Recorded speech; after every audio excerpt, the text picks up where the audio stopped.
Well,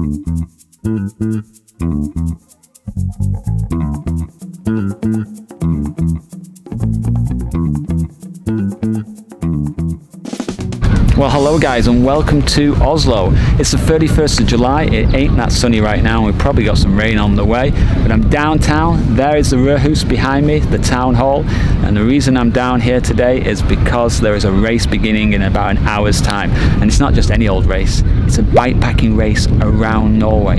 3,250 kilometers, and you know how long you've got to complete it? 15 days. That's right. 15 days. So you need to do an average of 216 kilometers minimum each day to be able to finish on time. And it gets worse because the route is about as hard as you'll get anywhere in Europe. In fact, it's probably the hardest route in Europe. Forget the Alps and the south of France and the Pyrenees, because you're so much further south there, and the weather, well, it's not even going to compare to what these guys are going to experience here in Norway.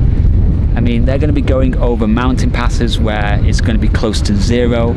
It's going to be many days where they're just going to have full-on gear on with their gloves on, and the climbing, 38,000 meters of elevation gain. That is 4.5 Mount Everests to climb in 15 days or less. So I really want to meet these guys. I want to find out their mentality. I want to find out, you know, what are they looking forward to? What are they not looking forward to? Do they know actually what they're getting themselves into? So let's go and say hello. I'm looking for some crazy people that are going to cycle around the whole of Norway in like 15 days or something. Do you know anybody? They're the ones over there. They're over there, are they? Okay, you're the sensible people, yeah?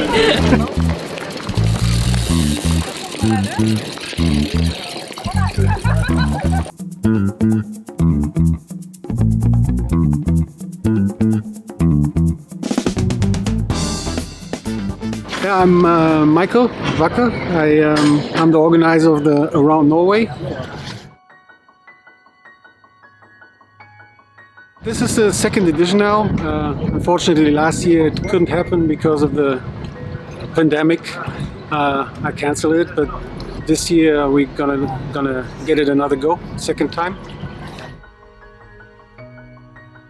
These races existed before me already, like the Trans-Am bike race and the transcontinental race across Europe.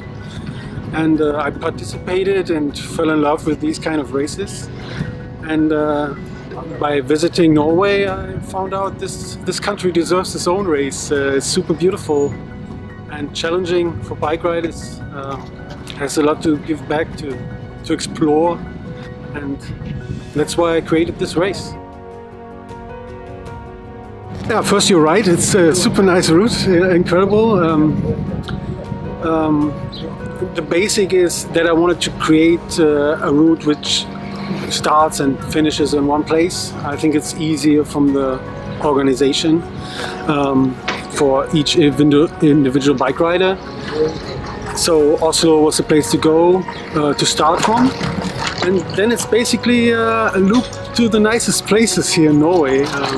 You have, yeah, there's not much you can do wrong here.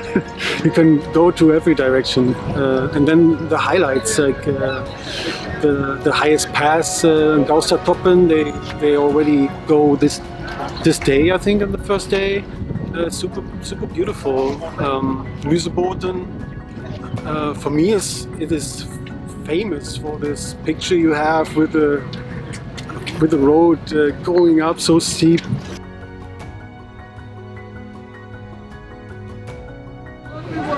The climbs, actually.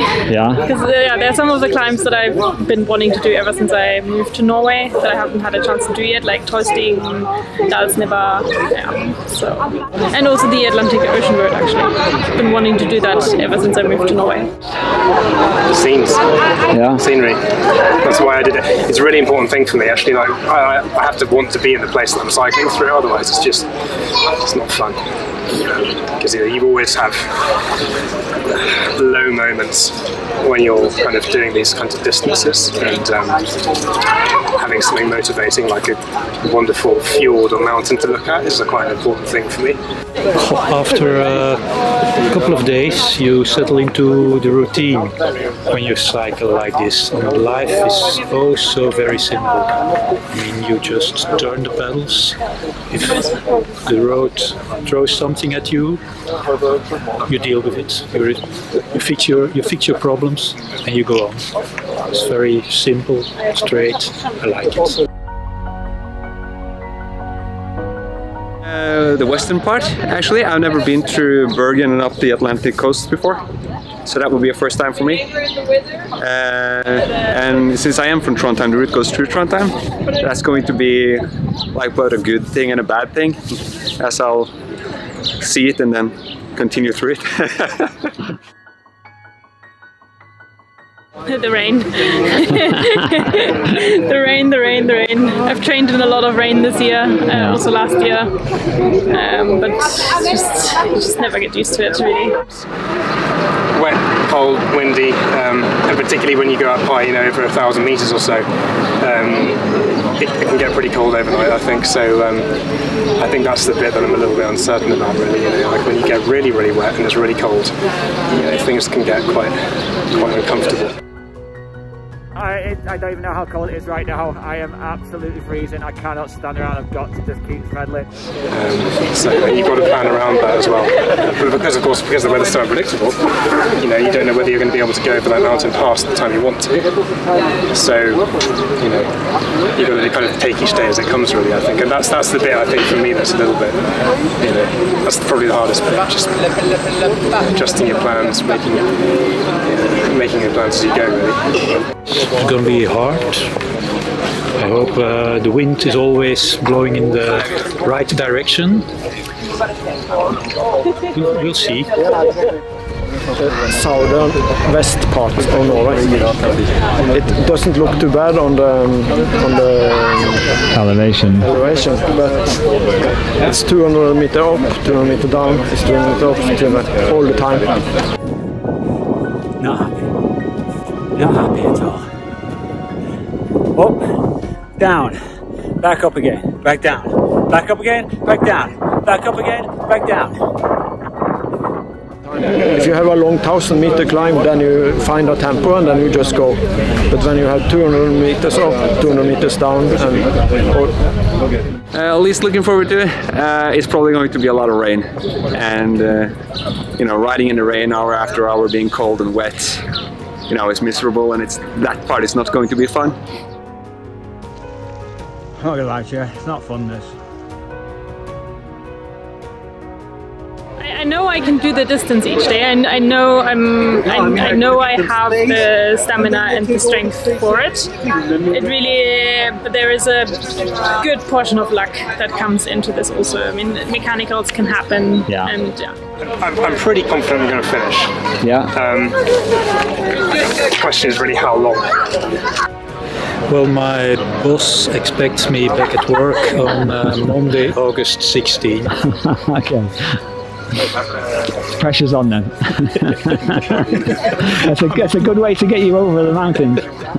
I have been known to not make it back in time for work. I did this route in 2019, 2 years ago. So I have done it once before. And how many days did it take you last time? 13 days. Wow. So 12 this time, is it? Or? I'm hoping for 11, but you never know. Oh, I'll do it in 10 days. No, if I'm lucky with the weather and have no mechanical issues, 10-11 days should be absolutely possible. So you're going for over 300 kilometers a day? Yeah, on average at least. Yeah.